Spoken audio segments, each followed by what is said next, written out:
الله تعالى عنهما. وحديث علي بن ابي طالب اجود اسنادا وصح من حديث ابي سعيد رضي الله تعالى عنه. وقد كتبناه اول في كتاب الوضوء والعمل عليه لا من اصحاب النبي صلى الله عليه وسلم ومن بعدهم. وبه يقول سفيان الثوري وابن المبارك والشافعي واحمد واسحاق عن تحريم الصلاه التكبير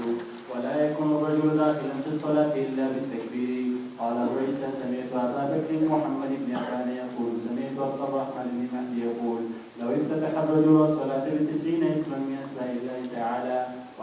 ولم يكبر لم يجزيه وان احدث قبل ان يسلم امرت ان يتوضا ثم يرجع الى مكانه ويسلم انما الامر على وجهه. وابو نزلة اسمه منذر بن مالك بن قطعه. با په بیان د دې کې چې تحریمه د لمانځه تکبیر ده او تحلیل تسلیم ده. د حدیث مبارک د اول نیمه حصه موږ تاسو تفصیلی د اختلافاتو سره په کتاب طهارت کې ویل ده. مفتاح صلاه الطهور وتحریمها التکبیر وتحلیلها التسلیم. تر دغه ځای پورې موږ ټول تحقیق کې کړی ده. که تاسو په یاد وي راځو د دوم جز ته. ولا صلاة لمن لم يقرأ بالحمد والسورة في فريضة او غيرها. لمونځ نشته د هغه چا دپاره چې الحمدلله شریفه او یو سورت ورسره ونه وي په فرضو کې وي که په نفلو کې وي. دغه مسله دلته یاد لرئ وروسته را روانه ده د قراءت خلف الامام په مسله کې لوی زور اختلاف هلته بیا را روان ده. اوس دغه حدیث مبارک کې راغله چې لمونځ نشته د هغه چا دپاره چې الحمدلله شریفه سورت فاتحه مبارکه یې نه ویلې ورسره دوم جز دغه ځای مهم ده. زموږ د احنافو دلیل ده وسوره او دوم سورت هم نه یې ورسره ویلی. په بعضې روایت کې راځي چې الحمدلله شریف او 3 آیات 3 آیتونه نور. په بعضې روایتو کې راځي الحمدلله شریف وغیره څه غیر د قرآن نور حصه چې دی نه ویلی د دغه سړي لمونځ نشته. اوس بنا بر ظاهر د حدیث مبارک خو امام مقتدی منفرد ټولو ته ورغلی چې لمونځ نشته لمن من خو عام ده چې الحمدلله شریفه یې نه ویلې او سورت یې نه ویلې. دغه من موږ مقتدی تر مستثنا کوو. په مقتدی باندې نشته. هغه مسله خو به وروسته اختلاف په ماده طویله را روان ده هلته نشته. دا د امام په باب کې ده او د منفرد په باب کې ده. ولې ځکه په حدیث مبارک کې 2 جزء ذکر دي. یو الحمدلله شریف دوم سورت. نو په یو حدیث کې چې 2 ذکر دي دواړه به په حکم کې برابر وي. موږ په مسلک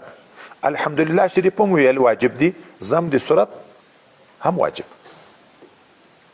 اوس نو چې دواړه واجب شوه هیڅوک هم په مقتدي باندې زم ویل د سورت واجب نه بولي. الحمدلله ویل په مقتدي واجب بولي. دا نور ائمه کرام چې څوک قائل دي په قرات خلف الامام باندې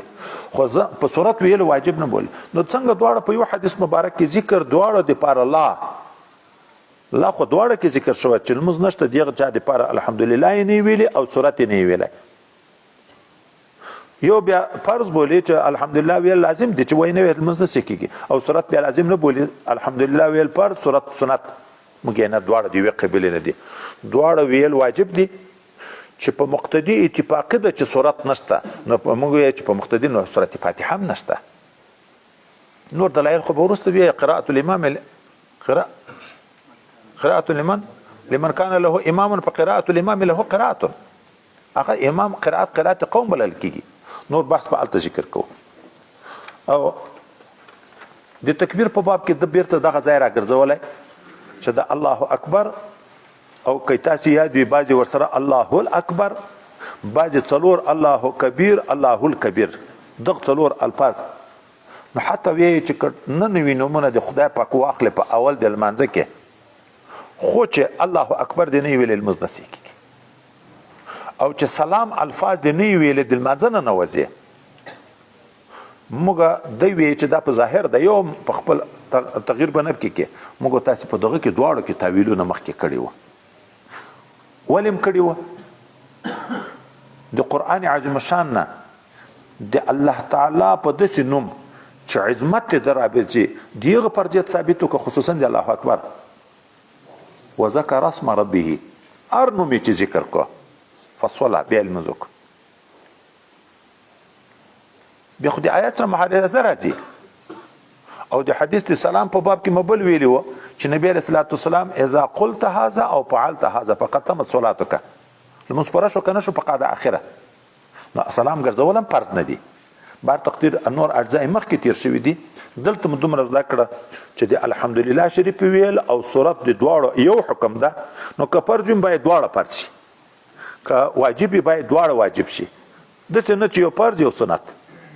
چې په مقتدی باندې د صورت ویل نشته نو په مقتدی باندې د الحمدلله شریف ویل هم نشته. باب في نشر الاصابع عند التكبير. وبه قال حدثنا قتيبة وابن سعيد الاشد قال حدثنا يحيى بن يمان عن ابن ابي الذئب عن سعيد بن سمعان عن ابي هريرة رضي الله تعالى عنه قال كان رسول الله صلى الله عليه وسلم اذا كبر للصلاة نشر اصابعه. قال ابو عيسى حديث ابي هريرة رضي الله تعالى عنه قد رواه غير واحد عن ابن ابي الذئب عن سعيد بن سمعان عن سعيد بن سمعان عن ابي هريرة رضي الله تعالى عنه ان النبي صلى الله عليه وسلم كان اذا دخل في الصلاة رفع يديه ابن اليمان واخطا ابن اليمان في هذا الحديث. وبه قال حدثنا عبد الله بن عبد الرحمن قال اخبرنا عبيد الله بن عبد المجيد الحنفي قال حدثنا ابن ابي زيد عن سعيد بن سمعان قال سمعت ابا هريرة رضي الله تعالى عنه يقول كان رسول الله صلى الله عليه وسلم سره کیږي د دغه تکبیر په وخت کې الرفع د یدین هم شته، خو د لاس په کوم کیفیت نیسي. نیول د لاس کې خبره ده، د محل په لحاظ نه. هغه مسله به وروسته ذکر کوو چې لاسونه به تر کوم ځای پورته کوي. دغه نیول ګوتې به داسې پراخې نیسي، که داسې به مضمومې نیسي، که خپل حالت ته به پرېږدي. خبر په دغه ځای کې ده. نو حضرت پیغمبر علیه السلام د اول روایت کې چې کله به تکبیر د لمانځه ویلې، د اول تکبیر د یمن په روایت کې، یحیی ابن یمن په روایت کې نشر اصابع راغلی. په دا نور روایتو کې په دغه ځای کې مدن راغلی. دا وی د مدن ټکی صحیح ده. د مدن مراد غځول د ګوتو دي. نو یو داسې لاس نیول وي، یو داسې منظم کول وي، یو خپل اختیار ته پرېښودل وي. دلته نشر په دغه معنا ده. دا نشر وای ضد د زم نه ده، ضد د قبض ده. ګوتې به ولاړې نیسي، داسې مایلې کوې به یې نه د مخلوري ته، داسې به نه وي، داسې به نه وي. ویرغه وای او ګوتې به دواړه قبلې ته برابر وي. ویرغه وای او ګوتې به دواړه قبلې ته برابر وي. په لمانځه کې د لاس د نیولو کیفیت، د رکوع په حال کې به داسې ښه ګوتې پراخې نیسي، نشر د اصابعو به وي. د سجدې په حال کې به ګوتې داسې مضمومې نیسي. د دغه دوه حالاتو نه بغیر چې د رکوع حال ده او د سجدې حال ده، ګوتې به خپل اختیار ته پرېږدي. خو په دغه شرط چې قبض به نه یې پکې. خپل اختیار ته خو دا هم دی چې سړی لاس داسې ونیسي، طبعا ګوتې راکږېږي نه. اوارې د تشهد په حال کې به هم داسې نیسي چې ګوتې اوارې وي، خو زم کولی نه دی ضرور، قبض به هم نه وي. د تکبیر په وخت کې هم دغسې دی چې ضرور نه دی چې ګوتې به منظم کوي یا به یې داسې سره پراخه کوي. خو دلته دا بعضې خلک چې ګوتې به قبلې ته مخامخ ما لیدلي دي، په لمانځه کې داسې ګوتې مخامخ کوي. بعضې خلک نیت تړي، ګوتې لاسونه ویرغه وای. تاسې فکر وکړئ عمومي ګورې قبلې ته بیخي مخامخ نه شوې، په دغه شکل باندې نیسي. نه، لاس به په داسې شکل نیسي. ګوتې آزادول هم نشته، ګوتې منظم کول هم نشته، خپله طبع باندې. خو کوشش دا وي دا ګوته د غوږ د نرمي سره، دغه د ګوتې سر د غوږ د سره سره، نو مخامخ هم راځي قبلې ته. ویرغه وای مخامخ شو، ګوتې مخامخ شو، داسې مخامخ شوې. نور به بیا هغه مثلا نور چې تر کوم ځای به لاسونه پورته کوي، هغه به نور په خپل باب کې ذکر کو. خو وایي دلته که نشرن ده که مدن ده، دا ضد زم نه دی، ضد قبض دی. داسې کږیې به یې نه، زم کول هم نه دی ضرور. خپل اختیار ته ګوتې پرېږدي چې په کوم عادي خپل حالاتو باندې وي. خو چې ګوتې او ویرغه وای دواړه قبلې ته داسې مخامخ شي، نو دا سنت طریقه ده. باب في فضل التكبير الاولى وبه قال حدثنا عبد بن مكرم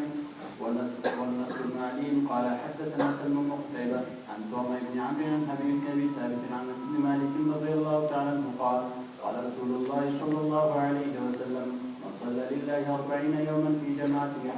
يدرك التكبيرة الأولى كتب له براءتان براءة من النار وبراءة من النفاق. قال أبو عيسى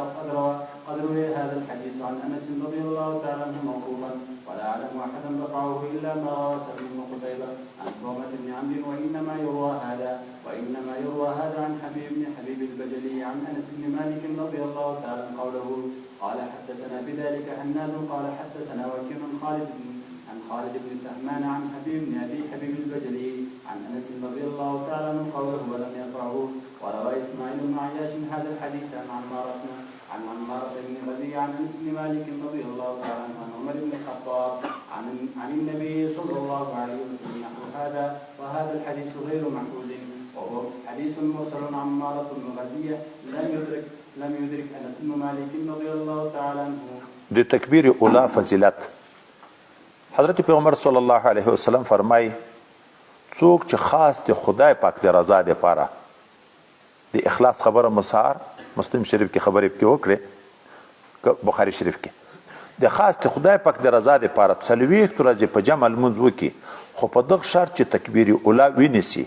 خدای پاک دغه انسان ته 2 انعامات لیکي د جهنم نه هم براءت خلاصوالی او د منافقت نه هم خلاصوالی 40 ورځې د الله تعالی د رضا لپاره د تکبیر اولا سره چې لمونځ د امام سره ونیسي الله تعالی دا 2 انعام ورکړي. اول دا 40 ورځو کې دا 2 انعامات چې د جهنم نه خلاصېدن ده د نفاق نه خلاصېدن ده دغه په څه کیفیت ده څه وجه ده وایي ځکه چې 40 شپې چې سړی په پایبندي باندې په جمع او تکبیر اولا سره جمع ونیسي خدای پاک د دغه انسان د لمونځ کولو عادت جوړوي او منافق د لمونځ عادت نه لري. پیغ باندې د لمانځه خبره یراؤون الناس خبره ده نه جګیږي لا وهم کسالا که خلک وي بیا د خلکو د شرمه څه کوي کني بیا هېڅ نه کوي. 40 شپې وښوي 40 شپو کې خدای پاک یو فطري انقلاب راولي په 40 شپو کې ډېر لوی اثر ده. موږ چې د انسان د خلقت مرحله وګورو پلار چې د مور سره جما وکړي 40 شپې د مور په رحم کې منی پراته وي بیا 40 شپې د دغه منی وینه جوړیږي بیا 40 شپې د دغه منی وینه نه غوښه جوړیږي بیا 40 شپې بعد دغه نه اډوکه جوړیږي بیا 40 شپې په 30 شپې دغه نه بعد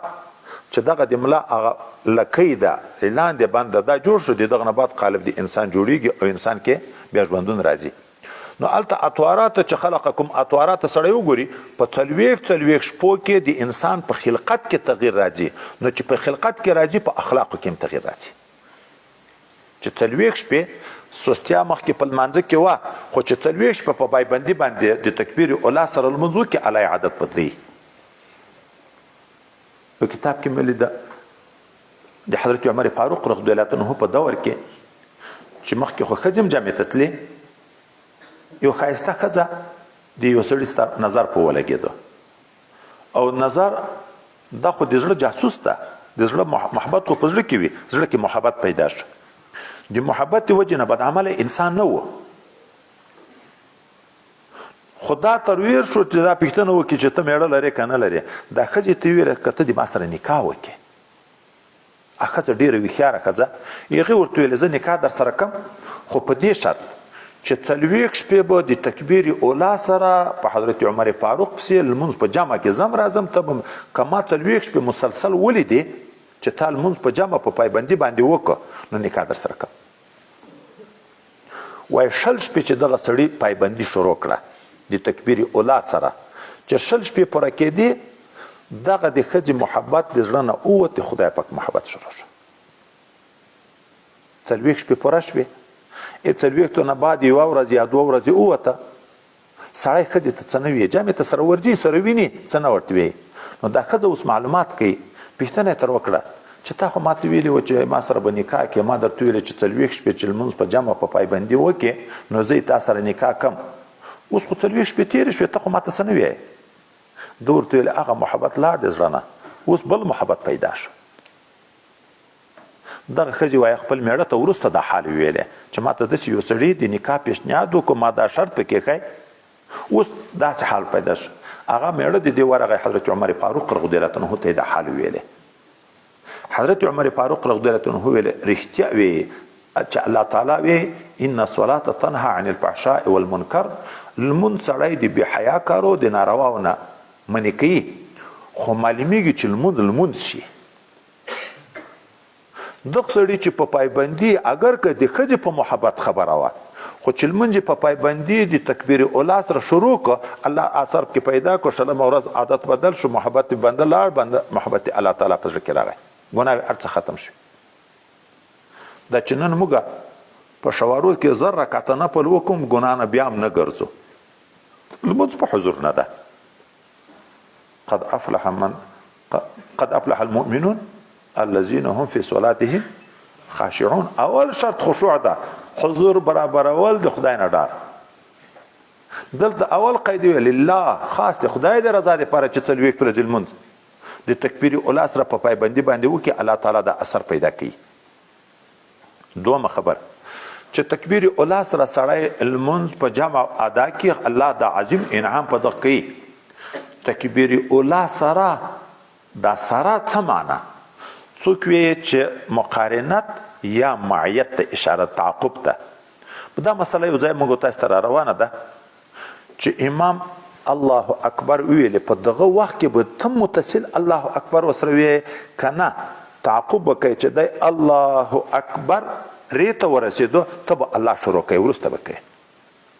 دا مسله موږ تاسو ته ورسته روانه ده موږ په مذهب کې دینه دوه قول دي خپل امام صاحب قول په معیت کوي چې امام الله اکبر ویل ته به په دغه وخت کې ورسره وی خو په ورځ ما درته ویل چې دومره احتیاط چې تکبیر کې تر مخ کې نشي دی امام نه کدي امام نه مخ کې شوي اقتدا بیا نه صحیح کیږي امام احمد سبی چې تعقب بهتر ده چې امام الله اکبر خلاص کو بیا مقتدی شروع کی ځکه وای خلک جاهلان دي په مسائلو نه دي پوي ته امام نه سبقت کوي نو یا مقارنت یا تعقب دغه ځای خو اتفاقی ده چې تکبیر اولای ویني چې د امام سره ګډ الله اکبر ویلې یا په یغه پسې متصل ویلې خو که امام الله اکبر ویلې څو وخت تیر شو بیا ورسته ته نیت وتړ الله اکبر دې پسې ویلې تکبیر اولاد نیولای کنه نو په دغه کې اوس مختلف اقوال دي څوک وی چې تر څو پورې امام قرائت لانه شروع کړي لکه اوس په سبحانك اللهم اعوذ بالله بسم الله چې خلاص شو قرائت شروع کیږي دغه د دغه دعا په وخت کې چې سبحانك اللهم په وخت کې الله اکبر پسې ویلې بس تکبیر اولای نیولای څوک چې امام سورته فاتحه لانه اخلاص کړي تر ولغدالین نه رسیدلای چا چې اقتدا پسې وکړه نو تکبیر اولای نیولای څوک وی چې قرائت مطلقا نه اخلاص شوی زم دي سورته هم نه اخلاص شوی د رکوع نه مخکې چې چا الله اکبر ویلې نو تکبیر اولای نیولای څوک چې د رکعت نیول خو په رکوع راځي چې په رکوع کې پسې ورسېدې رکوع دی وینیوم چې رکعت نیولای تکبیر اولاد هم نیولای خو موږ تاسو هدايه شریف وی چې امام قرائت لانه شروع کړي مختار قول دا تر دغه وخت لیا تکبیر اولای نیول دي ځکه دا استفتاحي دعا چې په دابل باب کې موږ تاسو ذکر کوو دا تابع دي تکبیر دي سبحانك اللهم یا انی وجهت وجهي یا د نور دعاګانې چې ورسته به ذکر کوو دابل باب کې دا د تکبیر تابع دي دغه وخت کې چې سړی اقتدا په امام سي وکړه نو هم دغه بشارت ته چې تکبیر اولای نیولای ده الله اکبر دی ګډ ورسره ویلې که متصل دی پسې ویلې او که تر سبحانك اللهم په وخت کې دی ویلې دا قول مختار ده دا نور اقوال هم شته خو مختار قول دا ده چې دغه تکبیر اولای نیول ویل کېږي نو چې تکبیر اولای ونیول شي د جهنم د اور نه د نفاق نه چې خو 40 شپې په پایبندي باندې شي په منځ کې قضا را نشي لکه مدینه منوره کې زاد اهل شرفن چې مسجد نبوي مبارک کې 40 منځونه په جامع سره ادا کی خو په دې سره چې په مابین کې کوم یو قضا نشي تسلسل ختم نشي نو التم دغه برائتونه دغه انعام التم خدای نعمت تعالی نصیب کوي سړی ته نو دلته هم چې تکبیر اولا په منځ کې فوت نشي چې سړی پایبندي وکړي خدای پاک دغه انسان سستیا په همت بدلوي که کمزوري د جمع او هغه په جمع په پایبندي باندې بدلوي چې اخلاق نیک شو د جمع او د عبادت پایبندي شروع شو نو الله د جهنم د اور نه خلاصي د منافقت نه خلاصي. باب ما يقول عند افتتاح الصلاة وبه قال حدثنا محمد بن مسلم عن علي بن علي عن بالمتوكل عن النبي سعيد الخدري رضي الله تعالى عنه قال كان رسول الله صلى الله عليه وسلم اذا قام الى صلاه الليل كبر ثم يقول سبحانك اللهم وبحمدك وتبارك اسمك وتعالى جدك ولا اله غيرك ثم يقول الله اكبر كبير. بهذا الحديث وهم اكثر اهل العلم فقالوا انما يروى عن النبي صلى الله عليه وسلم انه كان يقول سبحانك اللهم وبحمدك وتبارك اسمك وتعالى جدك ولا اله غيرك. وهكذا روي عن عمر بن الخطاب وعبد الله بن مسعود رضي الله تعالى عنهما والعمل على هذا عند اكثر اهل العلم من التابعين وغيرهم. وقد تكلم في اسناد حديث ابي سعيد كان اهل المسيب يتكلم في علي بن علي وقال احمد لا يصح هذا الحديث. وبه قال حدثنا حسن بن عرفه ويحيى بن موسى قال حدثنا ابو معاويه عن حارث بن ابي الرجال عن عمره عائشه رضي الله تعالى عنها قالت كان النبي صلى الله عليه وسلم اذا افتتح الصلاه قال سبحانك اللهم وبحمدك وتبارك اسمك وتعالى جدك ولا اله غيرك. قال ابو عيسى هذا حديث لا نعرفه الا من هذا الوجه وحارث قد تكلم فيه من قبل حفظه. وابو الرجال اسمه محمد بن علي محمد عبد الرحمن. دا سړی چې اول تکبیر ووایي د تکبیر نه بعد به شروع په څه شي کوي. امام مالک رحمه الله وایي دستی به الحمدلله شروع کوي. سبحانك اللهم نور دعاګانې یو شی هم نشته او هغه دلیل یو حدیث مبارک چې حضرت پیغمبر علیه الصلاة والسلام صدیق اکبر حضرت عمر كانوا يفتتحون الصلاة بالحمدلله رب العالمین دوی شروع د لمانځه په الحمدلله شریفه کوله. بیا حدیث مبارک باندې د تمسک کوي. دا نور درې سره ائمه امام صاحب امام شافعي امام احمد رحمهم الله هغه وی چې نه دلته دعا شته ولې نبی کریم صلی الله علیه وسلم وروسته را روان ده تکبیر اولا نه سکته کوله. بیا دغه سکتې په وخت کې صحابه پوښتنه تر کې ته په دغه وخت کې څه وایې دا دوی د څه شي نه معلوموله وایي د د ګیرې مبارکې د حرکت نه چې د به قرائت هلته څه ویلې دا ګیره یې ښورېده نو په دوی پوه شو چې دلته دی څه وایي. دغه ویل کې بیا مختلف الفاظ راغلي دي. یو قول دا ده چې اول تکبیر چې سړی ووایي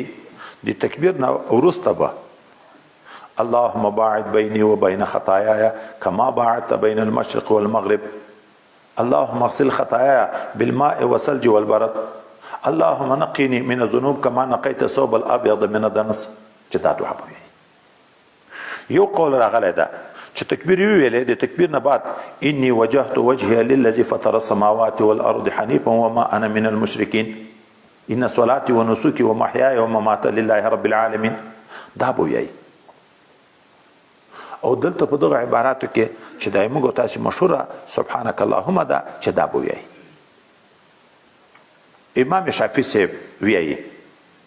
اللهم باعد بيني وبين خطاياي كما باعدت بين المشرق والمغرب. دا به وایي کله به اني وجهت وجهي دام ورسره منظم کوي. امام احمد صاحب هم دغه خبره کوي خو امام صاحب چې بهتره ده دا اختلاف په بهتري کې د روا درې سره دي. که اللهم باعد بيني وبين خطاياي ویم په عمل په حدیث راځي که اني وجهت وجهي ویم عمل په حدیث راځي که صرف سبحانك اللهم ویم عمل راځي. نو لہذا که په فرضو کې موږ تاسو سبحانك اللهم یې په نفلو کې د کله نور وی کله د دوه سره منظم کو چې په ټول حدیثونو باندې عمل راشي. دا درې سره ائمه چې په دغه دعا او قائل دي چې دا به وایي دغه حدیث مبارک نه ته جواب کوي چې امام مالک رحمه الله تمسک وکړی چې نبی کریم صلی الله علیه وسلم او شیخین مبارکین شروع د لمانځه په الحمدلله شریف کړه. دغه نه جواب ده یعنی جهر د قرائت یغ ځای نه شروع کوه نو په دغه ویلو کې ویل خو په خفیه ثابت شو. اخبار اغلب کې چې دا به وایي خو په سوکه به وایي ځکه یو چې جهر شروع کوه د الحمدلله شریف نه شروع کوه. المنجهري او سری چې فرق لري په قرائت کې لري په نور اذکارو کې نه لري. سبحان ربي العظیم سبحان ربي الاعلى په جهري لمانځه کې خو په ویل کېږي که څوک ویل کېږي تشهود څوک ویل کېږي که جهري ویل کېږي په اذکارو کې خبره نه ده جهر او اخفاء دا په قرائت کې خبره ده نو قرائت شروع دي په جهري لمانځو کې دي الحمدلله شریف نکړه نور دغه دعاګانې شته سبحانك اللهم پاکی د تعالی رہی الله وبحمدک دا واو یا حالیه ده په حال کون دی ما کې چې زه متلبس یم په حمد تا صرف تقدیس نه ځکه د رب کریم خو دوه قسمه صفات دي ثبوتی سلبی جلالی جمالی حمد اظهار د صفات کمال خو تقدیس خو اظهار د صفاتو د جلال ده تنزیه خو هم ثابته زه حمد ادا کوم د تا په حال کون دی ما کې چې زه متلبس یم په حمد تا سره تسبیح ادا کوم په حال کون دی ما کې چې زه یا سبحت لك تسبيحا وشرعت بحمدك زه یا واقر بحمدك د تا په حمد باندې اقرار کوم وتبارك اسمك خاوند برکت نوم دیتا وتعالى جدك خاوند لوی د شان دیتا ولا اله غیرک نشته معبود ما سوا دیتانه وتبارك اسمك وتعالى جدك اکثر خلق مشدد وی نعم مستقل جمله ده کنه فعلیه وتبارك وتعالى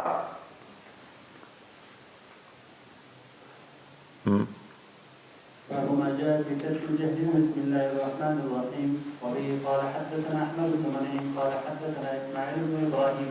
قال حدثنا سعيد الجريري عن قيس بن عطية عن ابن عبد الله بن مغفل رضي الله تعالى قال سمعني ابي وانا في الصلاه يقول بسم الله الرحمن الرحيم فقال اي بني محدث اياك والحدث قال ولم ارى احدا من اصحاب رسول الله صلى الله عليه وسلم كان ابرز اليه الحدث في الاسلام يعني منه وقال وقد صليت مع النبي صلى الله عليه وسلم ومع ابي بكر وعمر وعثمان فلم اسمع احدا منهم يقولها فلا تقولها اذا انت صليت فقل الحمد لله رب العالمين قال فليس حديث عبد الله بن مغفل رضي الله تعالى عنه حديث حسن وعمل عليه عند اكثر اهل العلم من اصحاب النبي صلى الله عليه وسلم منهم ابو بكر وعمر وعثمان وعلي وغيرهم ومن بعدهم من التابعين وبه يقول سفيان الثوري وابن مبارك واحمد واسحاق لا يرون ان يشهر بسم الله الرحمن الرحيم قالوا ويقولها في نفسه تابلا مصر مرغرك باب من راجعه بسم الله الرحمن الرحيم وبه قال حدثنا احمد بن عبده قال حدثنا معتمر بن سليمان قال حدثني اسماعيل بن محمد عن ابي خالد عن ابن عباس رضي الله تعالى عنهما قال كان النبي صلى الله عليه وسلم يفتتح صلاته بسم الله الرحمن الرحيم قال عيسى وليس اسناده بذلك وقد قال بهذا عده من اهل العلم من اصحاب النبي صلى الله عليه وسلم منهم ابو هريره وابن عمر وابن عباس وابن زبير ومن بعدهم من التابعين رووا الجهر بسم الله الرحمن الرحيم وبه يقول الشافعي واسماعيل بن محمد وهو ابن ابي سليمان وابو خالد وهو ابو خالد والبي واسمه رمزه كوفي د بسم الله په متعلق کې دوه عمده مباحث چې بسم الله جز د قرآن عظیم شان د سورو دا کنه دوم بحث په ویلو کې چې بسم الله د لمانځه کې چې ویل کېږي کنه که بیا ویل کېږي په جهري لمانځو کې به جهر پکې که اخفا مثلا که تاسو په یاد دي بخاري شریف په اول ځای کې موږ تاسو ویلې ده اول ما نزله اقرأ باسم ربک په یغ ځای کې موږ تاسو ویلو خلان به دومره ویایو په بسم الله شریفه کې د حضرت امام مالک رحمه الله رایه ده چې دا جز د قرآن بالکل نه ده صرف حضرت پیغمبر علیه السلام ته د دې لپاره نازله شوې چې د یو سورت بیلتون د بل سورت سره او پیژني چې هغه علیده سورت ده علیده سورت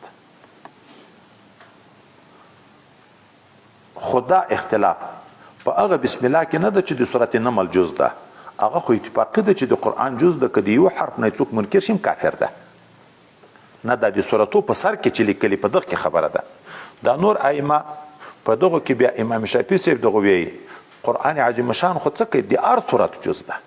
د سورت فاتحه د هر سورت جز ده موږ مصحف معتدل په درمابین کې ده د قرآن عظیم شان جز ده بسم الله، خو د هر صورت جز نه ده. لہذا چې د قرآن عظیم شان جز شو،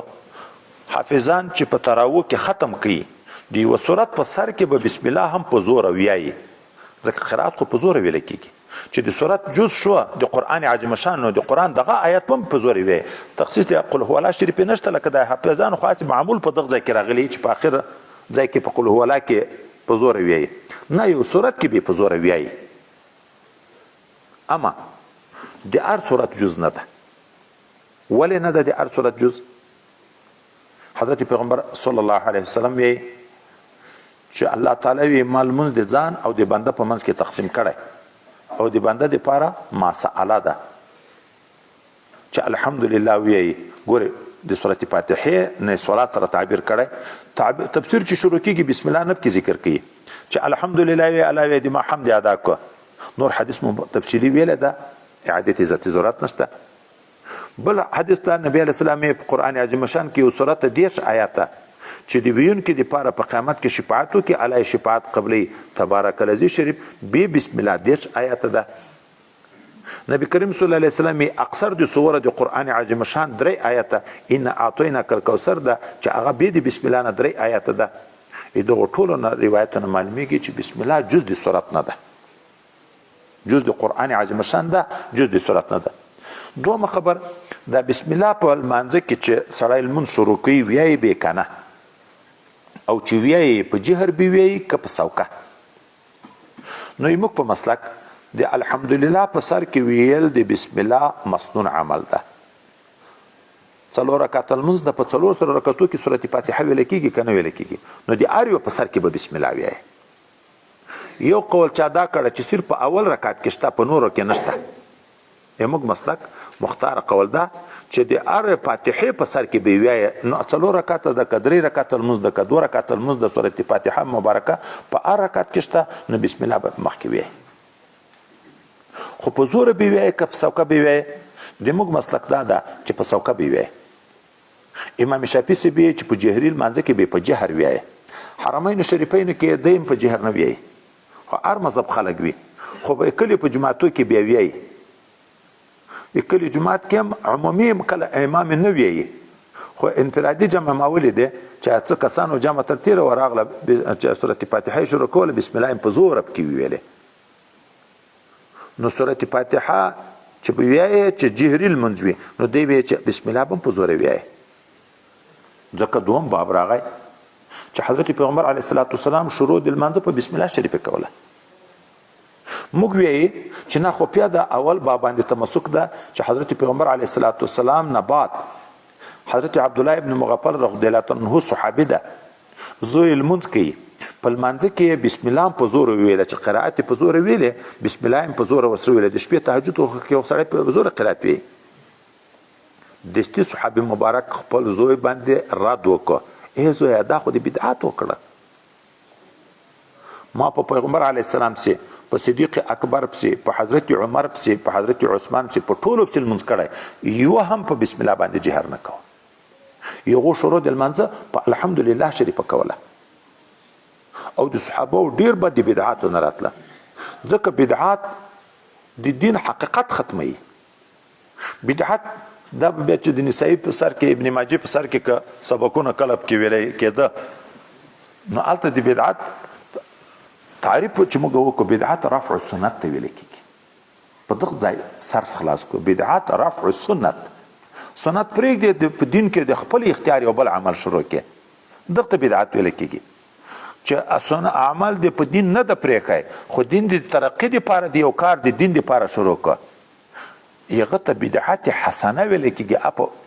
نارواو کې نه ده، لکه هلته بیا 6 اقسام د بدعاتو انشاءالله ذکر کوو. دا چې دوم روایت کې خو د بسم الله خبره راغله چې نبی علیه السلام شروع په بسم الله کړه، موږ یې هغه په موږ باندې حجت نه ده. ویل د بسم الله اوس موږ ویل د هر رکعت په سر کې موږ هم سنت بولو که نه بولو، خو ثبوت راغی د ویلو نه د جهر، د ویلو ثبوت راغی د جهر نه. او که بیا بالفرض که کله پیغمبر علیه السلام په بسم الله شریف احیانا جهر کړی، دا تعلیما چې خلک پوه شي چې دلته بسم الله ویل شته. لکه د به چې په خفیه لمنځو کې په ماسپښین مازدیګر کې کله کله د هغه صورت یو نیم آیات په زوره وویلې چې خلک په دې پوه شي چې ګورې دلته قرائت هم شته او داسې قسم قرائت لکه اوسات مفصل د هغه صورت یو آیات چې په زوره وویلې چې خلک په دغه پوه شي چې په دغه وخت کې داسې صورت ویل کېږي جواز کې د موږ هم اختلاف نشته جواز ځان ته ده په خبره مو اول ویلې په سبحانك اللهم او په اعوذ بالله بسم الله کې اختلاف په جهر او په اخفاء په دغه کې د اولیت په عنوان باندې ده افضل ده چې نبی علیه الصلاۃ والسلام او شیخین مبارکینو عمل په افضل باندې کوه چې حضرت عبد الله ابن مغفل وی چې ما دیونم بسم الله نه ده اورېدلې المنځونه من په ټولو پسې کړي خو جهر نه کوه نو بسم الله په سوکه ویل مستحب شروع به کوي په هر منځ په سر او سورت فاتحه مبارک خلاص شو اوس بل سورت شروع کوي په دغه وخت کې بسم الله ویل شته کنه د سورت فاتحه په سر کې خو دا اوس اختلاف هغه د ذکر کو بسم الله خو د هر سورت په سر کې لیکلې په یو رکعت کې د دوه سورت سره ضم کول بیا په مابین کې بسم الله ویل شته کنه نو دواړه قول راغلي دي چې اوشته خو دوم صورت شروع کوي د صورت په سر کې بسم الله ده په مابین د لمانځه کې د صورت فاتحه نه بعد چې صورت شروع کوي یا یو صورت ویل دوم صورت وسره منظم کوي نو په دغه وخت کې مشته او څوک چې نه مستون عمل هغه په اول د لمانځه کې ده په د مابین کې نه ده نو که چا ویل څه ممنوع نه ده لرګی په چاپ نه راخلو بلکې قول راغلی دی چې وی دی بسم الله دی وی نور په دغه ځای به بس کو الحمدلله